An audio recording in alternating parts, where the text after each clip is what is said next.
yes, it was for the best, but my freezer started to malfunction. There were things happening. For example, I went to a different trade market and one of my colleagues there said, "Ronald, you remember that case with the Italian lira? I sometimes mention that during talks as well. Do you remember those deals, in which we did massive dumping of the lira, which reduced the value of the currency? Which caused a company in Italy to be hit in such a way, they went bankrupt." And then you hear at the exchange, "You remember that successful deal with the lira?" Yes. And then they say, "Did you know that the owner committed suicide and left a family behind?" Things like that. And back then we laughed at it. Altogether, all of us. We looked down on people, mocked them. It was just a product, waste. Everything was worthless trash. Nature, the planet, everything could burn and break. Just useless parasites. Just as long as we met our goals, as long as we were growing, many of my colleagues ended up drinking or using drugs. Not me. Maybe I should have. Or not. No, in hindsight, it was for the best and I'm happy to still be alive. However, all those horrible things started to eat at me. Can you give an example? Because I can sense a lot of terrible things happen to you. Yes. It is difficult for me to talk about. I can feel that, but only whatever you wish to share is all right. Yes. I only talk about things I want to tell. But it does evoke lots of emotions, and with my conscience not being in the freezer, it touches me deeply. Yes, I feel the same way. All right. Can you tell me the worst thing that has happened that caused the tipping point in your situation? Well, that was the beginning of the end. You get so deep into these circles. And you sign a lifetime contract, not with blood or anything, to never disclose names of companies, organizations or people. I think that is why I am still alive. You have to stick to it. If we are talking about the worst things that I have experienced, I just told you about things that made the freezer glitch. My conscience started to show itself. Let's put it this way. I was training to become a psychopath and I failed. I did not complete the training and didn't become a psychopath. My conscience came back, and the most difficult part for me was, because I had such a great status there, I was a success. I was trusted with the people playing at this level. Mensen in deze wereld die dus op dat niveau speelden.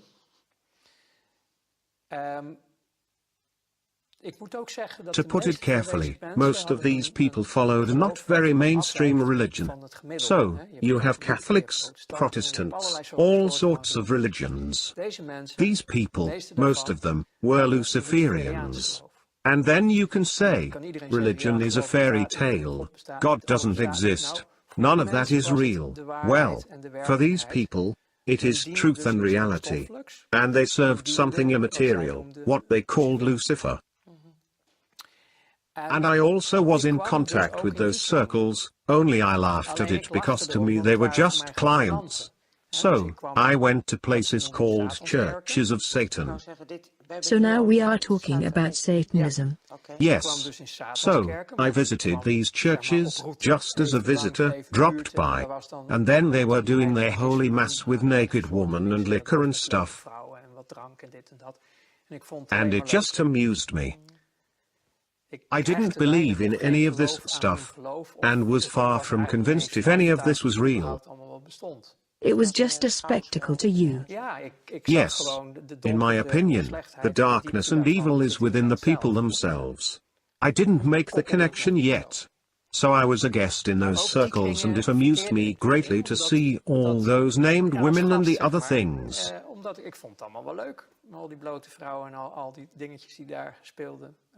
It was the good life. But then at some point, I was invited, which is why I'm telling you all this, to participate in sacrifices abroad.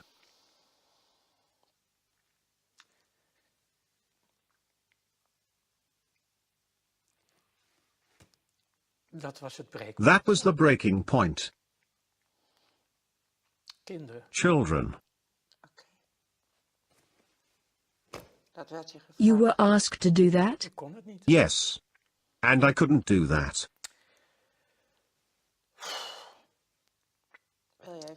Would you like to stop for a moment, by the way? No. And then I started to slowly break down. I lived through quite a lot as a child myself, and this really touched me deeply. Everything changed. But that is the world I found myself in. And then I started to refuse assignments within my job. I could no longer do it, which made me a threat. I was no longer capable of functioning optimally. My performance started to shake and I had refused tasks. I had not participated. The purpose of the whole thing, eventually, in that world, is that they have everybody in their pocket. You need to be susceptible to blackmail. And blackmailing me proved to be very hard if I look back on it. They wanted to do that through those children. And that broke me. Is that, you are not telling me something new, what they also do in politics? If you Google this, you'll find enough worldwide witness accounts to know this isn't a Walt Disney fairy tale. Unfortunately, the truth is that worldwide they have been doing this for thousands of years. I once studied theology, and even in the Bible you find references to these practices with Israelites. The reason the first 10 tribes were banished to Babylonia was because of these rituals with children, including the sacrificing of children. So this is pertinent. All this made me believe, because I realized there was more to life than meets the eye. There is a whole invisible world. It is real. You really do talk about a dark force and a manifestation of light. So, I resorted to studying theology to make sense of it all. And psychology as well, if I remember correctly? Yes, but that I did in my first life, because through commercial psychology, mass psychology, I was able to manipulate situations for my own benefit. That is scary, because if you dig into that you find Tavistock Institute and mind control, MK Ultra, Monarch and the like. Yes, that is correct, but that was all part of the job. Through training at the job, I got into that more deeply, because when you are making deals, you also need to manipulate the media. You have to manipulate lots of things because nothing can be seen as it is. Everything has to appear to be something different. You see the people as a flock of sheep. You put a couple of border collies and drive them in a direction. And to be honest with you, I still see that happening around me.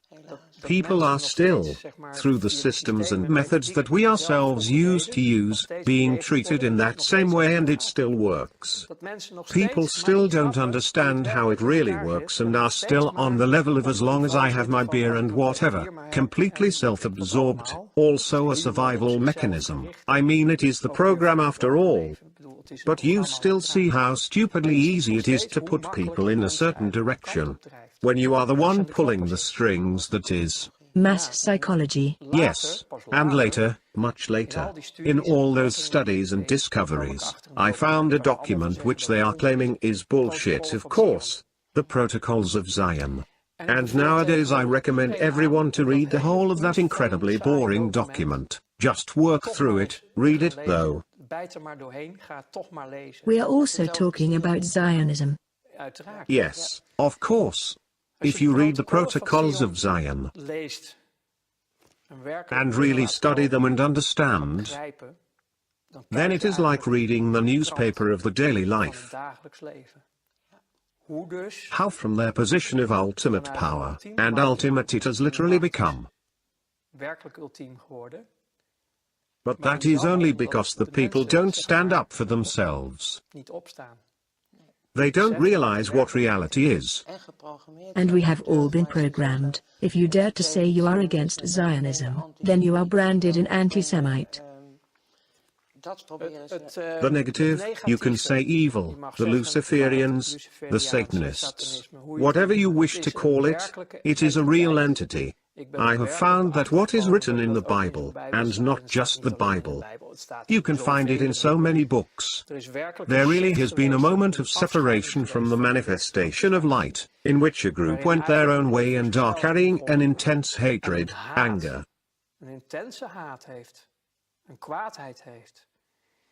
The people who do not underestimate the severity of this are but few. Because this is an all-annihilating force that hates our guts. It hates creation. It hates life. And it will do anything to destroy us completely.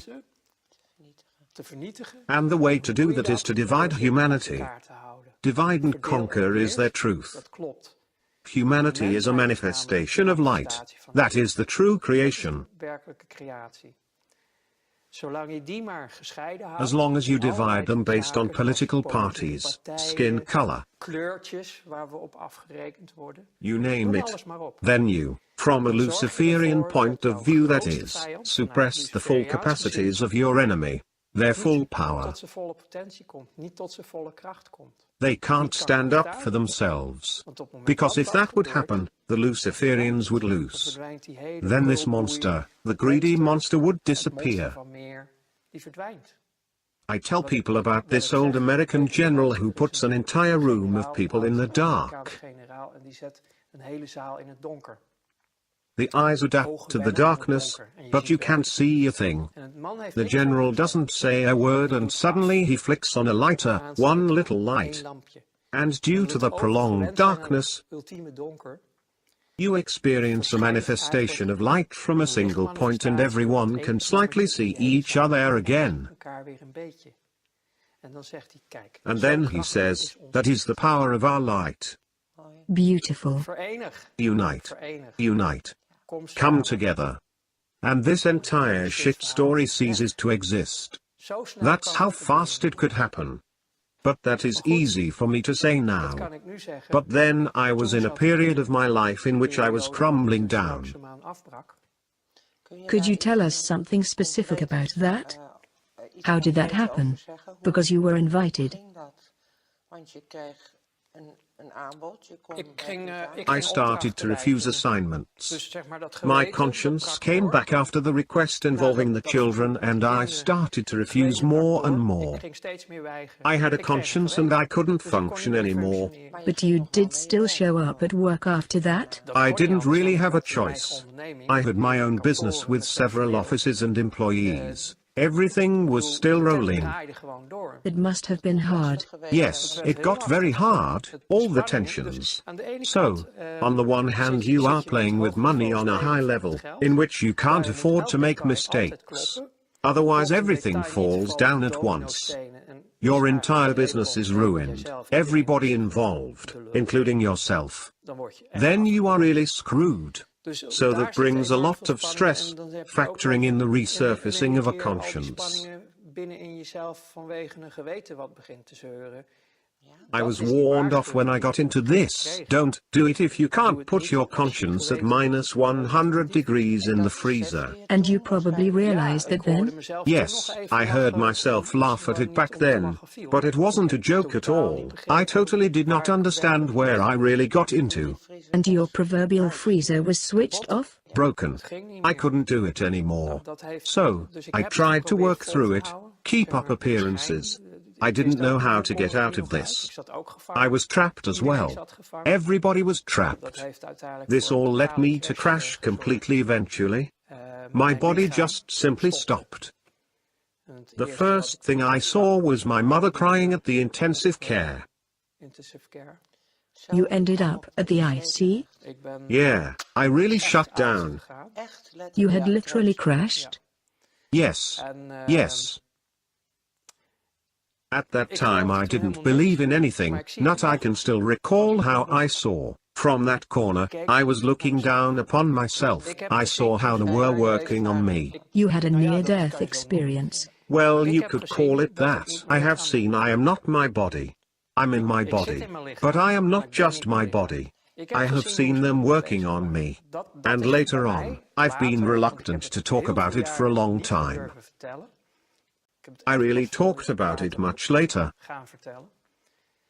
But when I did, I had researched so many things already and started to believe.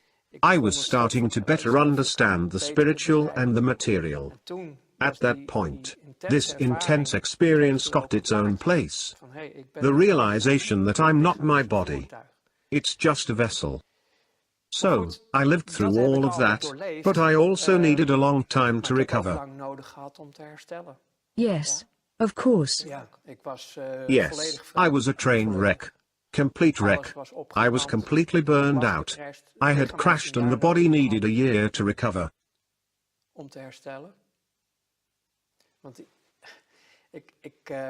Because I don't really want to get into it now, but in those circles, I got tortured physically during my exit time. This was in order to make sure I would never break the contract of secrecy. So, I was taken for a certain amount of time. I was treated. All those factors together just increased the stress I was experiencing. Literally running full speed towards my own end. Do you mean abductions, as well call it, or programming?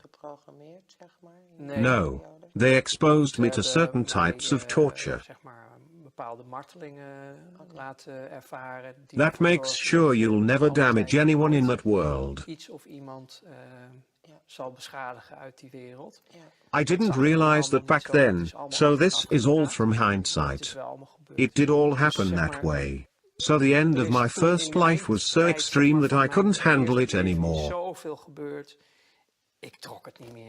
I couldn't handle it anymore, in no way. However, my mind power was so strong that it only happened within to my own body. That was, well, I didn't know what to do anymore. There were no options left for me. So that is why sometimes I think, of course that is not true, but I wish, like so many colleagues, I had taken the drugs and alcohol route. At least my end would have been more gentle, because most of them are just dead by now. Even though I know there are more strawmen walking around, there are little still alive whom I knew back then. Most of them are already gone. Well, I was dead too, but I'm still here. So, you still have something left to do. Yes. I suppose you could say that, but that is, I can't say in short, since I don't know how long we have been talking, the world that I found myself in. If you have any specific questions, then I can answer them, but I had hoped to be more concise, but I just don't know how. Well, you have my gratitude for all you have shared. To me, it is still a very big deal.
Ronald, you were previously mentioning the pyramid. I was talking about the top of this pyramid, 8,500 people. Could you tell us about how things operate up there nowadays? Yes, certainly. These 8,500 people make use of a monetary system, a financial monetary system, which we refer to as money and banks, used in our daily lives. So, the mechanism they use is indeed a system in the shape of a pyramid. So you have the top of 8,000 to 8,500 people, then the layer under them. They have created an institution in 1930. This was done from the Netherlands called the BIS, the Bank for International Settlements, with headquarters situated in Switzerland. They are the headquarters of the banks and of the financial system. The top 8,500 people gives orders to BIS in Basel, from which it propagates downward through the system to be executed. We know Basel from the Basel agreements. It went wrong with the banks and then we got Basel I, Basel II, Basel III. Some people have heard of the agreements or read about them in the newspaper. That's all about the BIS. So, as I just said, this came into existence in 1930, originating from the Netherlands. And already in 1931 was BIS recognized worldwide by basically all countries to be the headquarters of the financial world. Every central bank is a member of this BIS club,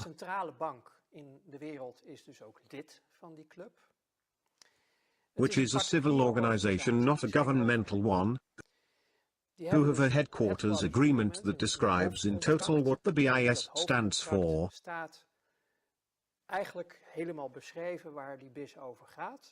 Its range of power, authorization level, operations and output.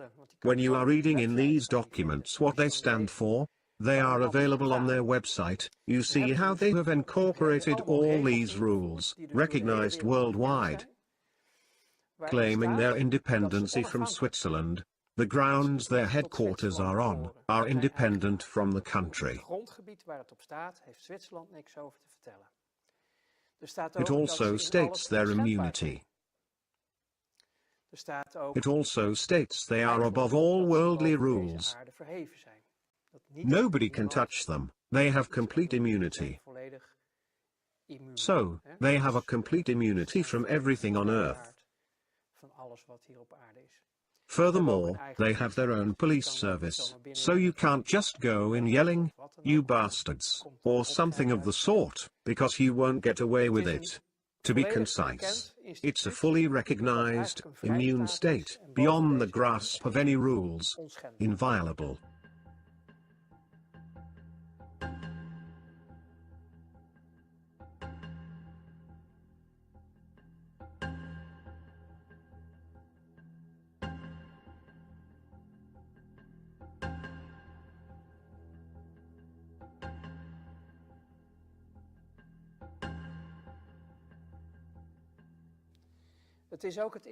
This institute was also the location during World War I and before, in which the so-called enemies, the Nazis and their allies met up, in which they traded gold raided from Jewish people of states or other people.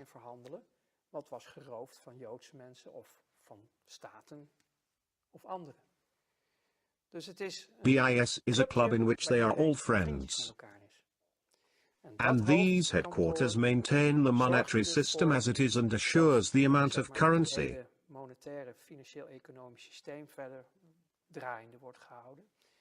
At the so-called bottom of the pyramid, where all value is located at the bottom, means real life there where people live, where the earth is, nature. And the real value at the bottom of the pyramid is being extorted.